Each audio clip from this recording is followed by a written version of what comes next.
You are here, moving in our midst.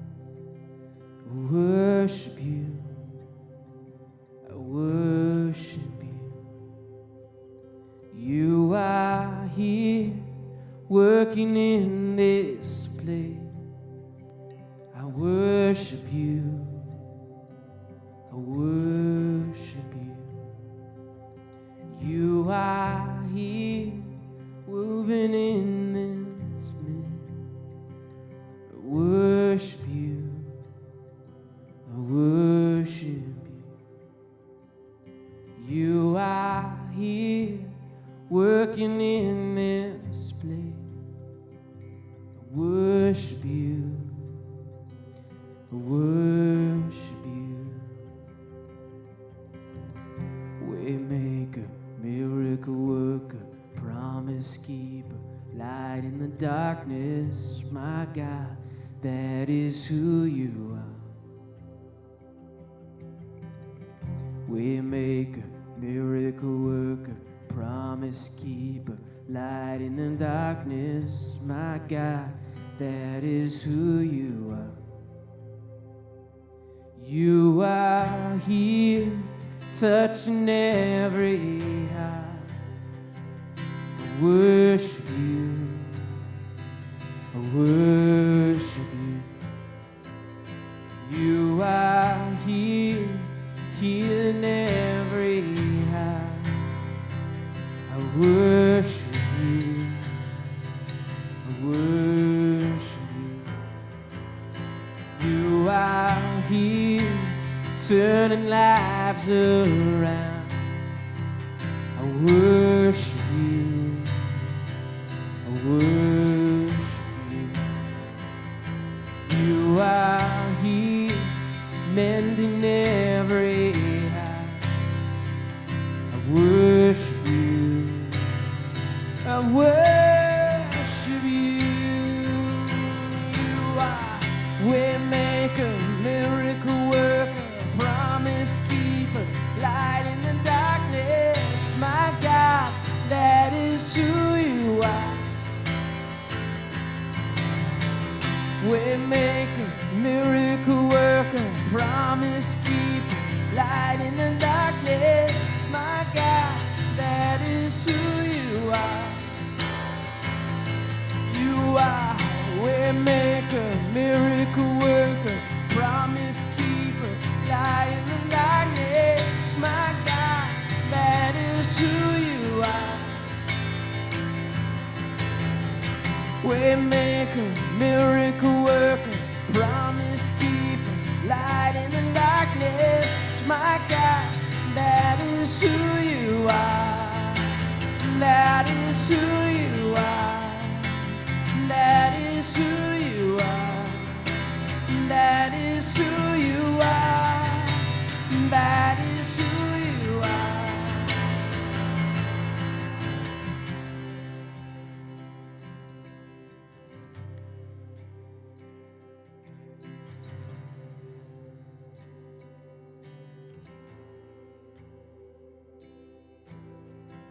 Even when I don't see it, you're working. Even when I don't feel it, you're working. You never stop working. You never stop working. Even when I don't see it, you're working. Even when I don't feel it, you're working. You never stop working. You never stop working. Even when I don't see it, you're working. Even when I don't feel it, you're working. You never stop working. You never stop working. Even when I don't see it, you're working. Even when I don't feel it, you're working. You never stop working. You never stop working. Waymaker, miracle worker, promise keeper, light in the darkness, my God, that is who you are. Waymaker, miracle worker, promise keeper, light in the darkness,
You are waymaker, miracle worker, promise keeper, light in the darkness, my God, that is who you are. Waymaker, miracle worker, promise keeper, light in the darkness, my God, that is who you are.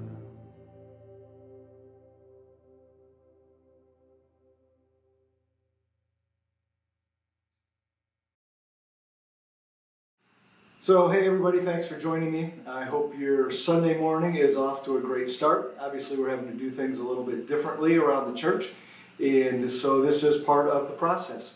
But we did want to check in this morning, make you aware of a few things, and so let me just mention a few as we get started.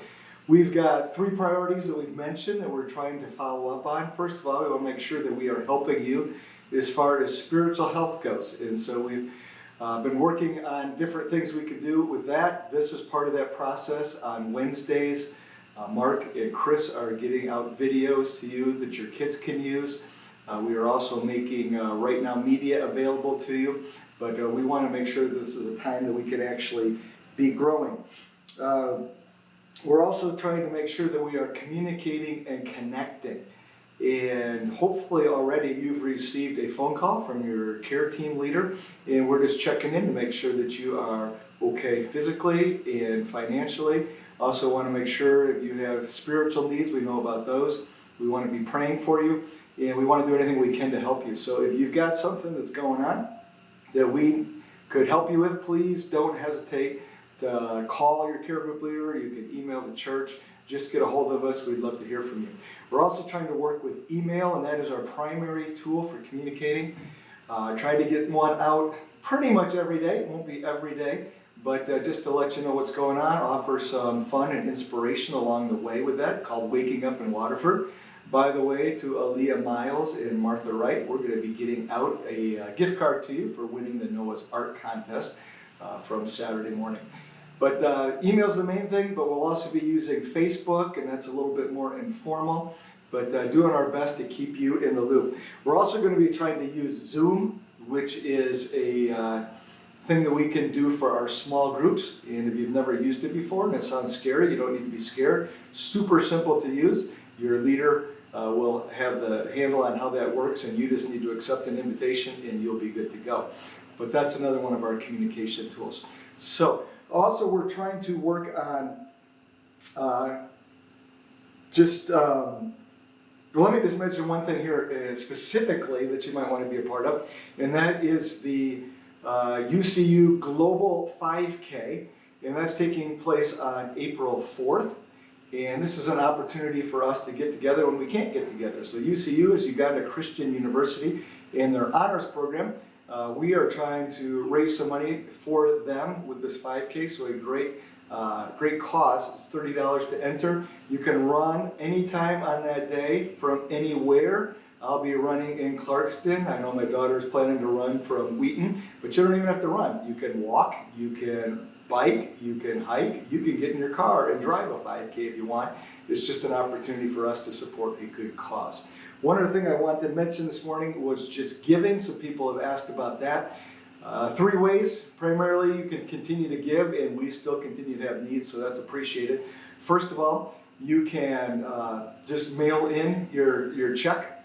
That works fine, or you can use the website and use the giving tab on the website. If you want also, that gives you an opportunity to cover the cost of the transaction fee. You can do that yourself if you're so inclined. And then finally, if you're not doing this, this might be a good time to try it, but EFT, an electronic funds transfer, is something that you could take advantage of this morning. So those are just a few things that are going on with the church. I also just wanted to talk a little bit into the situation that we're all facing personally too, because this is certainly a different time, different circumstances than we've ever faced. And if you're like me, and you are, you're just taking this on the fly a little bit and adjusting as we go. So I just wanted to give you a few thoughts before we go any further this morning. The first one is this: if you're experiencing emotional turmoil of some sort, you have lots of company. And I think that's something that all of us are dealing with right now, just a little bit of disequilibrium. And we're seeing it in our society too in a lot of different ways. We are seeing some panic, and you see that at the grocery stores for sure. We are seeing some level of fear, and I know anxiety has been an issue for a lot of people. For some, there's disappointment and sadness, and we talked about that in one of our emails this past week. But just some things that were planned are having to be unplanned or canceled, and maybe that's been something that you're dealing with, but some sadness and disappointment in your story. I think for some people there's a sense of paralysis where because we don't know quite what to do, we just fall into the trap of not doing much of anything. And that's part of an emotional response to what's going on. I think for me, probably the biggest thing that I'm dealing with is frustration. I just like to fix things, and right now I can't fix it. And there is no way to fix it, so I just have to roll with it. But maybe you're struggling with that same emotion too, of frustration. I think for some people, the feeling, and I'm not sure if it's an emotion or not, but it's the feeling of exhaustion. Because everything that we're doing right now takes a little more effort.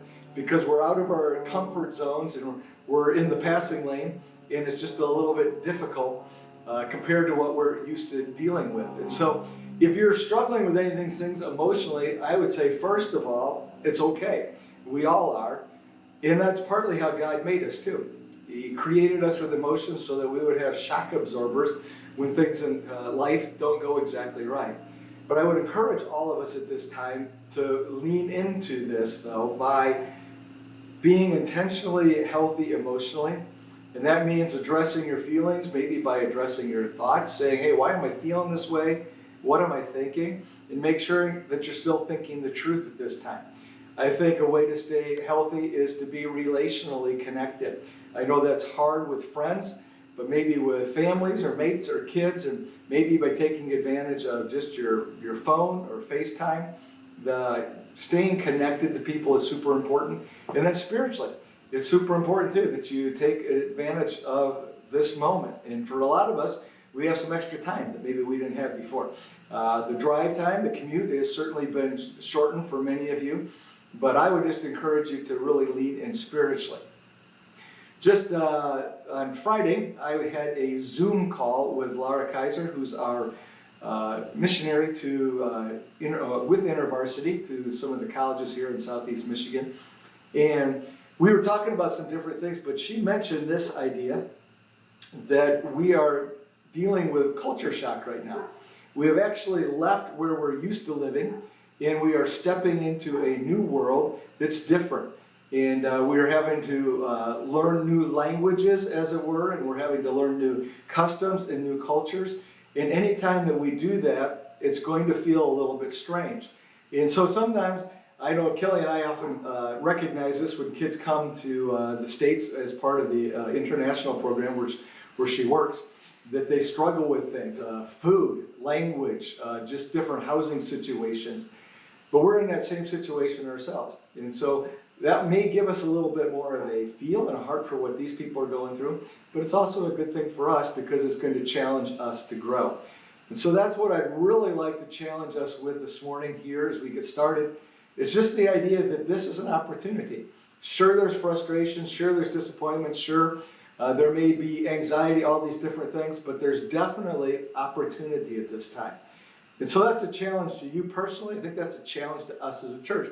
We're going to have to learn new things. We're going to have to try new things. But we want to be that church, and we want all of us to be these people who aren't scared by this situation because we know that God's in control. In fact, or instead, I should say, we're challenged by this situation to see how can we step up? How can we be the city on the hill, the light that shines in our world? How can we reach out to people around us, make sure that they're taken care of? How can we track with those who might be lonely or might have needs, and what can we do about that? I think this is a great challenge to us at this time in our faith, to rise up and to say, hey, we are the church, and we can make a difference. And so that's my invitation to each of us. That's my challenge to each of us, to look at this time as a time of growth, a time of learning, a time of hope, a time of possibility, and to invite all of us to step up in faith and to make a difference right now at this time. Pastor Mark's going to lead us in a time of prayer, so we're going to pass it off to him at this point. Hello, everyone. This is quite something to be sharing with you a verse of Scripture and then praying with you as we look to do church together, be the church together online. But I'd like to share a verse of Scripture that I was reflecting on this morning in my time with the Lord. And it comes from Proverbs chapter 19, verse 21. And it says this: "Many are the plans in the mind of a man, but it is the purpose of the Lord that will stand." You know, we've had so many different plans that we were thinking about and making, and all that has been kind of shut down. But the one hope that we have is this, that God's purpose will still stand. And I want to encourage you to really dig into that, dive deep into that, and knowing that He will work out His purposes and His plans as we, as believers, follow after Him. Let me pray with you. Lord, we come just thankful that we can turn our hearts to You, the true and living God, who knows all things, and You're very much aware of what's going on in our world and what we are facing as really as a people and as a nation, but also as a world. And so, Lord, we just come asking for each one here this morning as part of the Waterford Community Church family. We pray, God, that first of all, that they would know Your peace in their life. They would just be able to rest in You and Lord, dive deep into that and trust You for each day and as we go throughout each day of this coming week. But then, Lord, I also pray that they would just really get a bigger picture of what Your purpose is. First of all, what Your purpose is for them today, this coming week, what it is in regards to the relationship with You and trusting You and going deeper with You. That they would know that, Lord, and really trust in Your purpose for us as a people here in this nation, Lord. And I just pray that, Lord, You would just be at work, and that we as believers and followers of Jesus Christ would really be seeking You and asking for You to work in our nation, to work amongst us, and Lord, draw people back to You. But Lord, also, I just pray that You would be a God who provides in this, that Your purposes in meeting our needs and providing for us would be seen. And Lord, as we go through this week, You would open doors wherever provision is needed and provide for each one in our church family. And then, Lord, I just pray that You would have just a hand on each one, that they would know the peace of God that passes all understanding in their life. Lord, we're thankful that we can turn our hearts to You, thankful that we can know that You are God. You are God in all things, and definitely, Lord, You are God in this coronavirus. And so, Lord, reveal Yourself, make Yourself great amongst us, Lord. Let Your name be lifted up, we pray. We ask these things in the name of God. Amen. God bless you, folks. We'll look forward to talking to you again in the future. So back when I first came to Waterford, which has now been 10 years ago, some of you may remember this, but I gave a sermon on a passage of Scripture that I want to look at today. It's the story of Jesus falling asleep in the boat. Well, the storm came up and the disciples panicked and went and woke Him up. And if you recall that morning from 10 years ago, we, as part of the service, actually made little paper boats, and they looked something like this. And we put the boats together, I taught you how to make these, and on one side we wrote the word faith, and on the other side we wrote the word fear. And this morning we're not going to be making paper boats. If you'd like to make a paper boat, I'm sure you could Google it and figure out how to do that.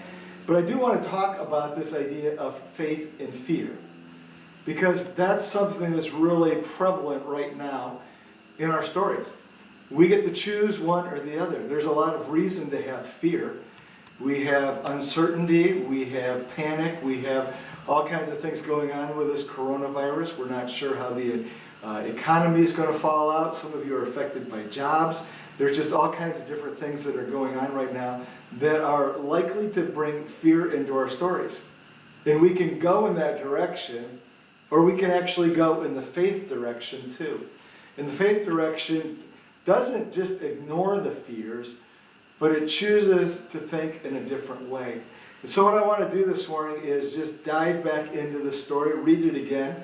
We're going to look at the story as it's told in the Gospel of Mark and see what we can learn from this story that might be helpful to us right now in this situation that we're facing, that you're facing probably in your story. And so we're going to be reading in Mark chapter 4 and starting in verse number 36. And as we go, I just want to make some observations that I think could be helpful to us along the way.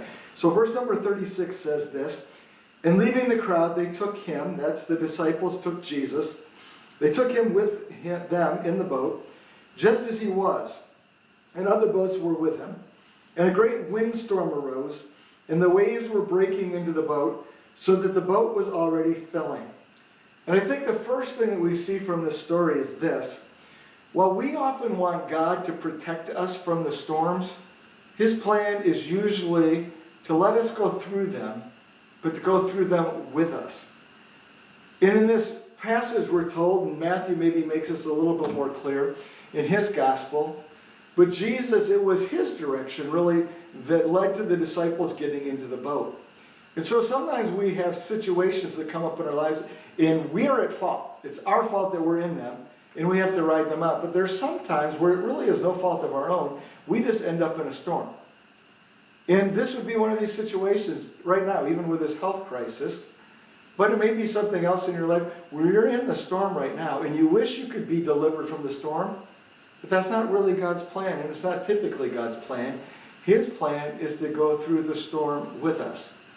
And that's what we see right here. Jesus was in the boat with them. He wasn't detached. He didn't send them out without him. He was actually there. And whatever it is that you're going through right now, there's some encouragement for you. He's actually in the boat with us as we go through the storm. Well, we keep reading here in verse number 38. It says that the boat was filling, but Jesus was asleep in the stern, asleep on the cushion. And the second observation I would make is simply this. Storms don't need to keep us awake at night. Now, as I've gotten a little bit older, I have found that I don't sleep as well as I used to. I used to sleep like a rock, and then I had kids. I don't know what it is about kids, but they could walk into your room. You could be perfectly asleep. They don't have to say a word. They just stare at you. And somehow their staring at you wakes you up. Well, as your kids get older, they keep you awake for other reasons too. But I have found that even as mine have grown and gone, I still have trouble sleeping. Now, I'm not blaming that on them.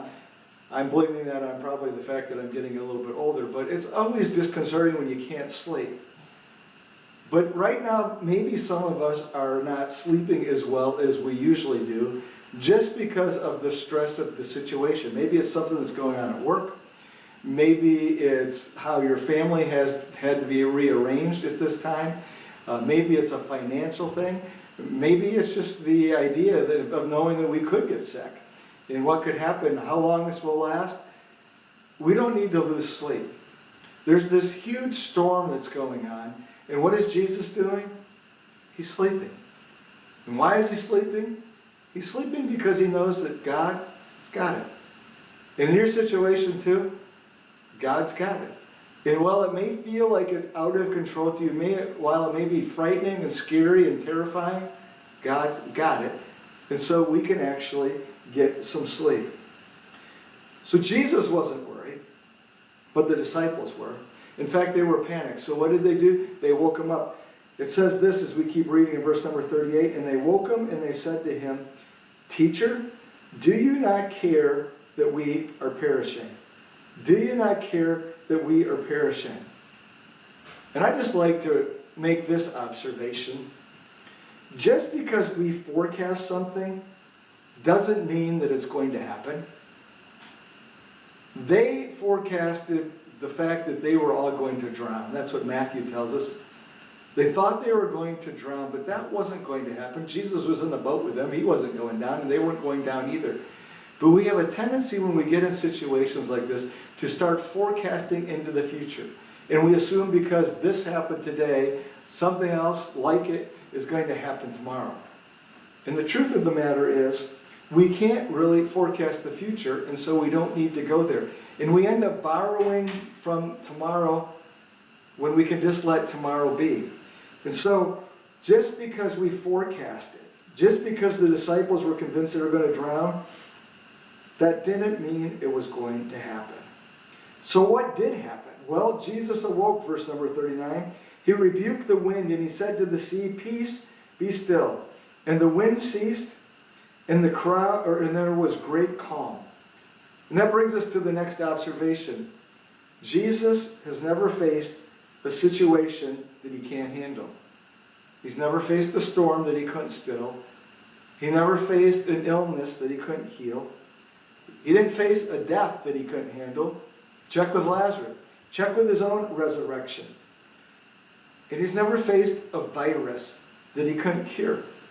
And so the situation that we face right now is scary maybe, but it doesn't have to be.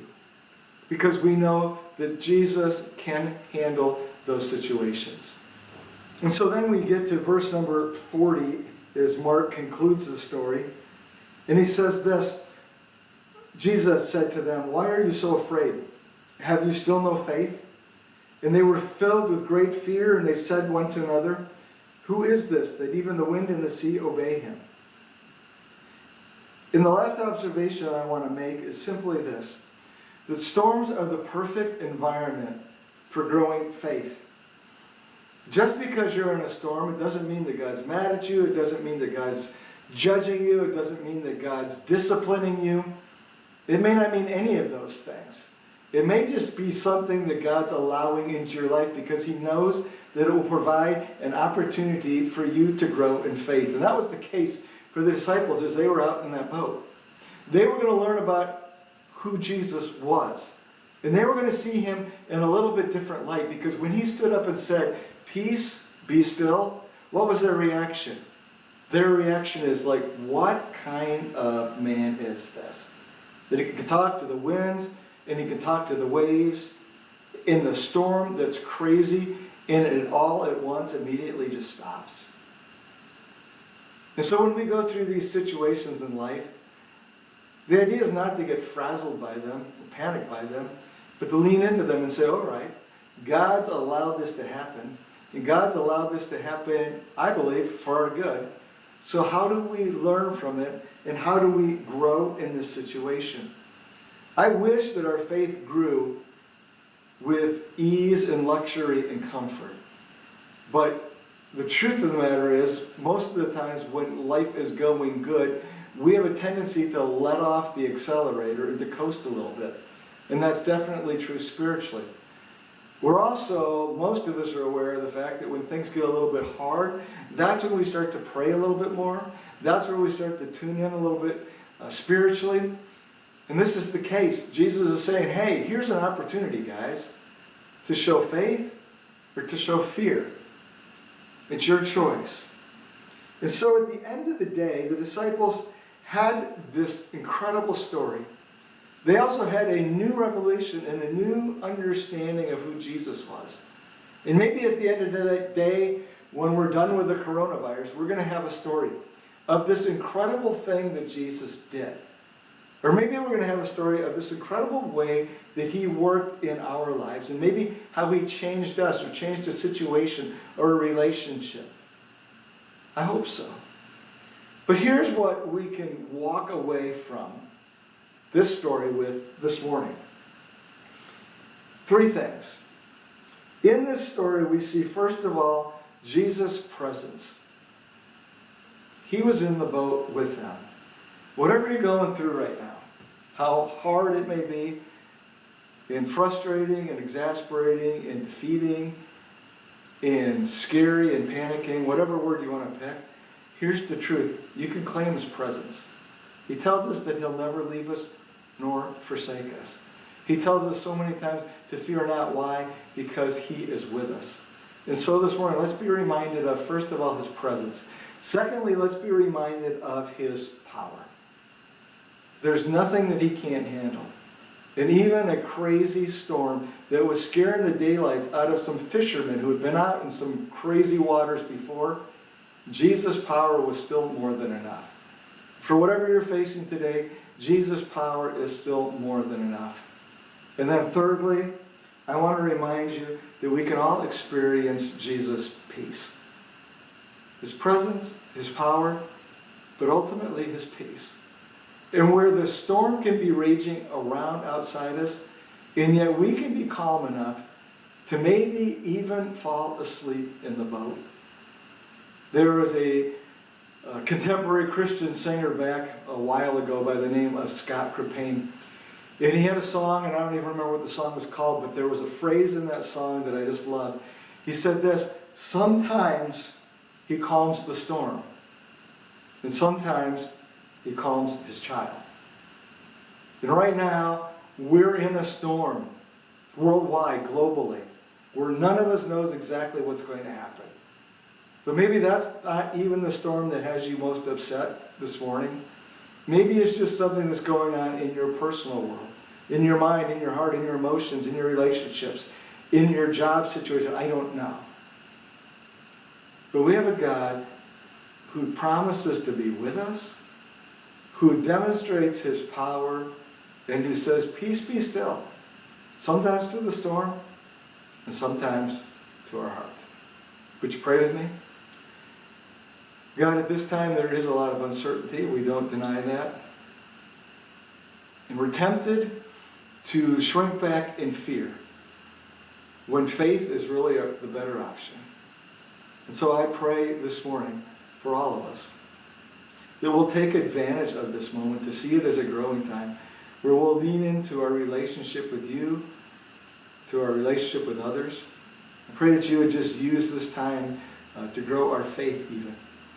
And I pray that as we go forward from today into this next week, that we be reminded of these three things: your presence, your power, and your peace. We pray this all in Jesus' name. Amen.